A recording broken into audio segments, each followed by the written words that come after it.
Hey guys, it's Krista Watson here from Christa Quilts, and on this video I am so excited to tell you more about the absolute easiest, most fun, fastest quilting design that you can do on your domestic machine. It's called a wavy line design and it looks great on every quilt.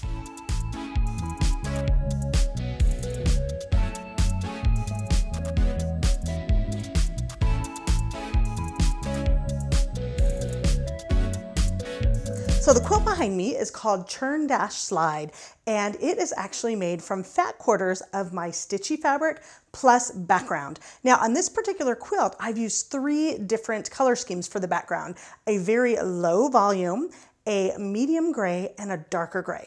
You can mix it up and make it look kind of coordinated scrappy like I do, or sky's the limit when it comes to your creativity. You can go super coordinated, you can go super scrappy. It's super fun. All of my patterns include layout diagrams, machine quilting ideas, and they also come in several sizes. And of course, you can choose any fabric that you like. Now, a little fun tidbit: when I was making this quilt, I actually machine quilted most of it during a trade show that I was at.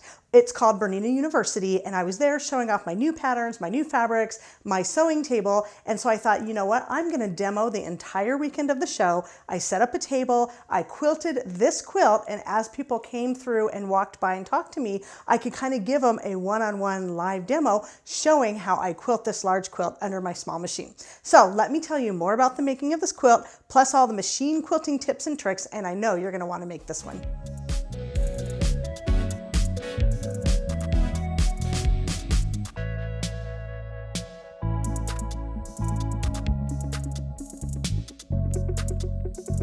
So in the pattern, I give instructions to make the Churn Dash blocks, and you can make the quilt in different sizes with a different number of blocks, but they all follow the same pattern. You want these really pretty blues and greens and pinks and oranges, and you want to have the low volume contrast background and a darker background if you kind of want to get that fun stair-step effect. Once the blocks are done, I lay them out on my design wall. You can also do it on the floor or on the bed. And the tricky thing about this design with the half drop block is that you need to cut some of the blocks in half. Now, some of it is going to go to waste, but I find it easier to make a full block and then just cut it in half. Now it's time to baste my quilt, and I like to use 505 basting spray. I'm going to spray it on the big backing, which is bigger than my quilt top, and then I'm going to lay that backing on my design wall with a couple of pins to hold it in place. Then I take a few minutes and I smooth it all out with a nice long ruler. My batting has been cut to size, so it's bigger than my top but smaller than the backing, and I smooth it all out using that nice long ruler. I also need to put some basting spray on the back side of the top, so I do that outside. Then I bring the quilt top inside, assemble all 3 of the layers, and use that long ruler to smooth everything out. Once the 3 layers look good, I trim up so there's a little bit sticking out on all sides, and then I iron the quilt on the back and the front. Let me show you how I set up my machine to do a wavy line design, which is what I'm going to do on this quilt. I increase my stitch length to 3.0 to help compensate for any friction and drag on the quilt.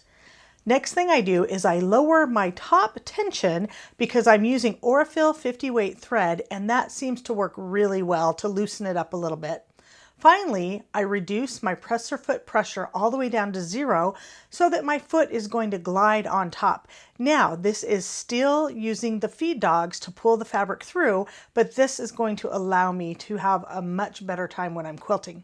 The final thing that I will do is I am going to have a little bit of a scrap sample where I'm going to stitch it out with fabric and thread and batting so that I can play around and make sure that everything looks good and my stitches feel good before I take it to the actual quilt. I'm using the Bernina dual feed with the open toe 20D foot. This performs the same function as a walking foot. So if you have a built-in dual feed system with your machine, you can absolutely use it for this type of stitching. Now, the last thing I do right before I quilt is I need to come up with a quilting plan. I'm going to be stitching some wavy lines, and so what I do is I start on one edge of the quilt and I quilt wavy lines either on either side of the blocks or through the center of a row. In this particular quilt, it's got a very strong diagonal, so I'm going to work my way all the way across the quilt, roughly following the diagonal of the design. Then I'm going to rotate the quilt and I'm going to continue stitching wavy lines from the center to the other side.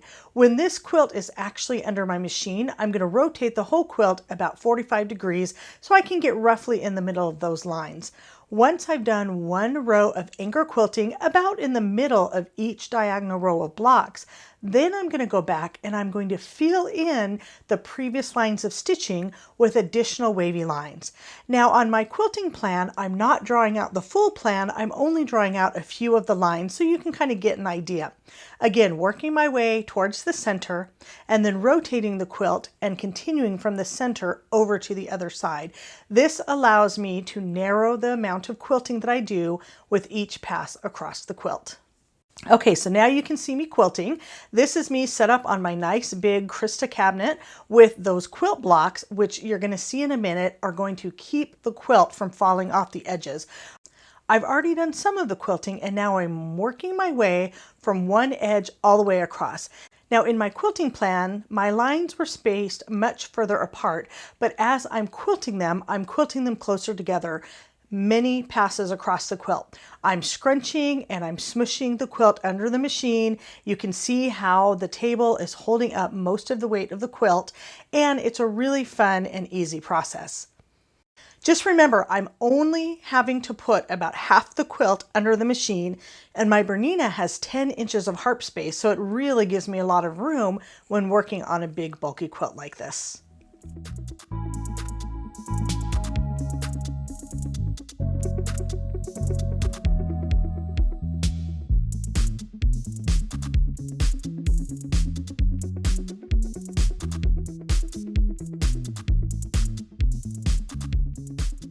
So I'm quilting one diagonal line at a time, cutting thread, grabbing the quilt, pushing it through some more, and doing the next line of quilting.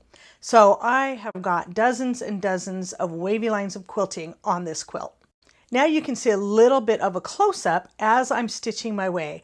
Notice how I stop and smooth everything out.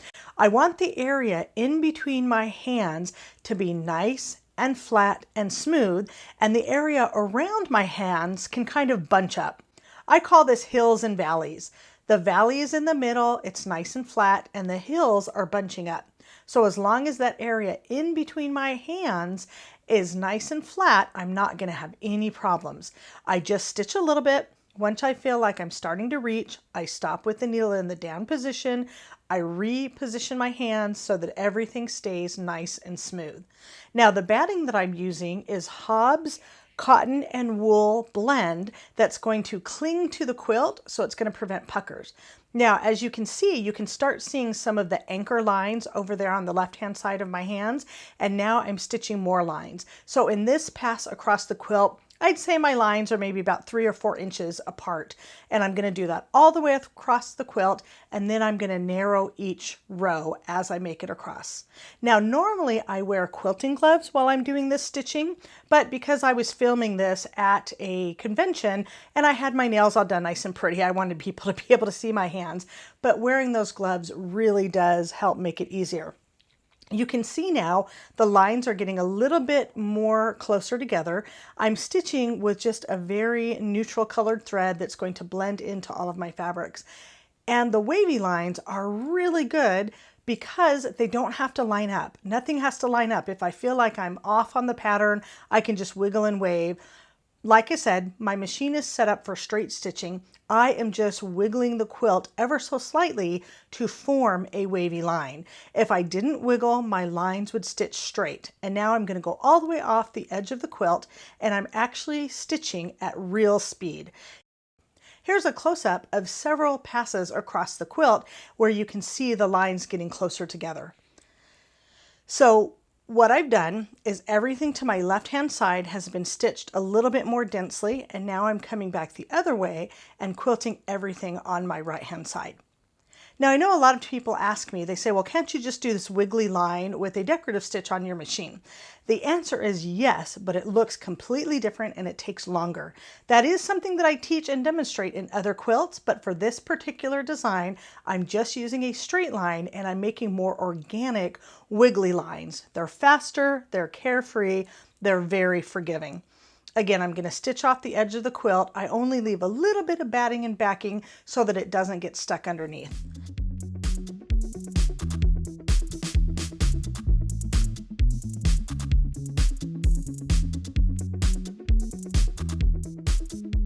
And now you can see the detail of what it looks like when I've really quilted those dense lines all the way across the quilt. I took it out to a local area to shoot some beauty shots to really show off the vibrant colors of the Churn Dash slide pattern made with my stitchy fabrics. Well, I sure hope that inspired you. Now just remember, all of my patterns and quilting plans and fabrics, they all mix and match. And you know what? If you want to use a different fabric, a different pattern, a different design, that's totally okay too. What I love to do is inspiring you guys and giving you lots of tools and ideas to work with. If you love the wavy line quilting design, maybe you can put this on one of the quilts in your UFO pile. Or maybe you're working on a different quilt and you're inspired by the coordinated scrappiness of this one. Maybe you have a traditional pattern and you want to change it up a little bit. Offset your blocks like I've done, and that gives a really fun element. Remember, you can make it yourself, make it your own, and have fun with your creativity. I'm here to help you every step of the way. Until next time, happy quilting.